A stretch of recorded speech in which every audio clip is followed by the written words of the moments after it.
Esto es Aprendiendo en 10 minutos. Hoy hablaremos de la filosofía. Filosofía del griego philo, que significa amor, y sofía, sabiduría. Los filósofos se dedicaban a la búsqueda de la verdad a través del cuestionamiento. Desde el siglo VII a.C. hasta hoy, la filosofía ha estado en constante crecimiento y ha influenciado en los acontecimientos históricos y sociales. La historia de la filosofía tiene 5 épocas. Iniciemos con la presocrática. Siglo VII a.C. Se dejaron atrás las creencias mitológicas para comenzar a interpretar de manera racional sobre el mundo. El paso del mito al logos. Los primeros filósofos en Asia Menor, en la ciudad de Mileto. Debido a la libertad de pensamiento y el ambiente cosmopolita, el hombre empezó a prestar atención a lo que le rodeaba. Despierta frente a la naturaleza y se comienza a preguntar el origen de esta, el origen del cosmos. A esta primera concepción de la filosofía se le llama cosmológica. El primer filósofo surge entre los años 640 y 545 a.C., llamado Tales de Mileto. Él buscaba el principio de todo, el arjé. Ese principio era el agua, de donde nace todo y donde retornaba todo. Luego, Anaximandro de Mileto. Para él, el arjé era el apeirón, algo abstracto, aquello que no podemos palpar o ver, era lo indeterminado. Seguimos con Anaxímenes de Mileto. Consideraba que el arjé era el aire, sustancia básica y originaria del cosmos. Heráclito consideraba que el arjé sería el fuego, pero no literalmente. Decía que el mundo está en constante cambio, por ello es difícil conocer algo que está siempre cambiando. Parménides, que consideraba que el arjé era el ser, Pitágoras, que eran los números, y Demócrito decía que el arjé era una partícula pequeña e indivisible, la cual llamó átomo. Una vez que conocemos a estos filósofos y su influencia, podemos pasar a la época clásica de la filosofía. Lo que hoy conocemos como filosofía griega o antigua abarca desde la filosofía occidental hasta la invasión de Macedonia por los romanos. Esta surge debido a una crisis ocasionada por los últimos filósofos presocráticos, llamados sofistas. Fueron falsos filósofos que cobraban por enseñar y a su vez no procuraban buscar una verdad absoluta. Consideraban el conocimiento relativo y enseñaban solo ciertos temas para desarrollarse en la polis. Pero, ¿quiénes eran los verdaderos filósofos de la época? De la filosofía clásica se destacaron 3 grandes filósofos: Sócrates, Platón y Aristóteles. Empezamos hablando de Sócrates. Al inicio, cuando hablábamos de los primeros filósofos, le llamábamos presocráticos, ya que Sócrates marcó un antes y un después en la historia de la filosofía.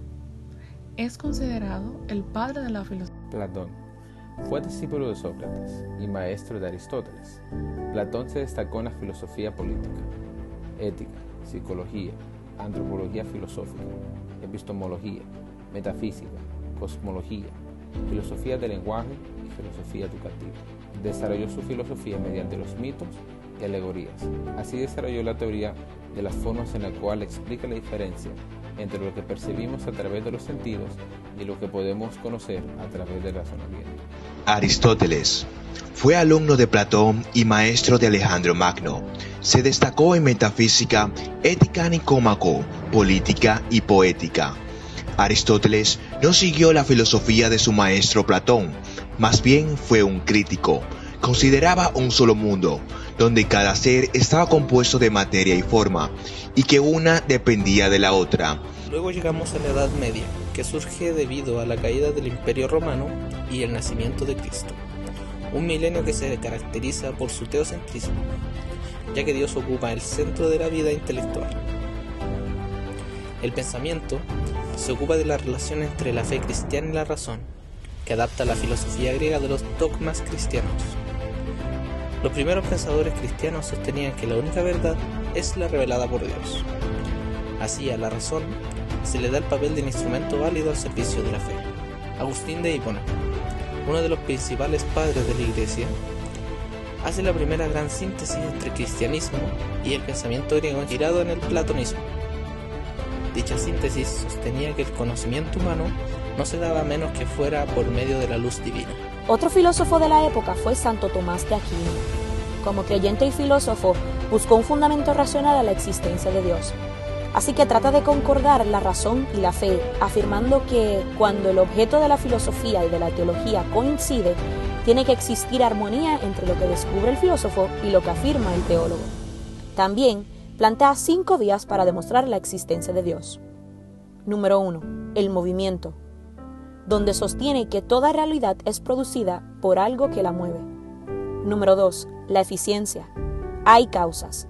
Nada es causa de sí mismo, todo necesita una causa anterior. Número 3. La contingencia. Somos seres que comienzan a existir y que parecen, es decir, que no somos necesarios por lo que un primer ser es necesario, y este ser es Dios. Número 4. Grados de perfección. Hay distintos grados de perfección en los seres de este mundo. Se necesita la existencia de un modelo con el cual establecer la comparación, un ser supremo, y ese ser supremo es Dios. Número 5. Finalidad.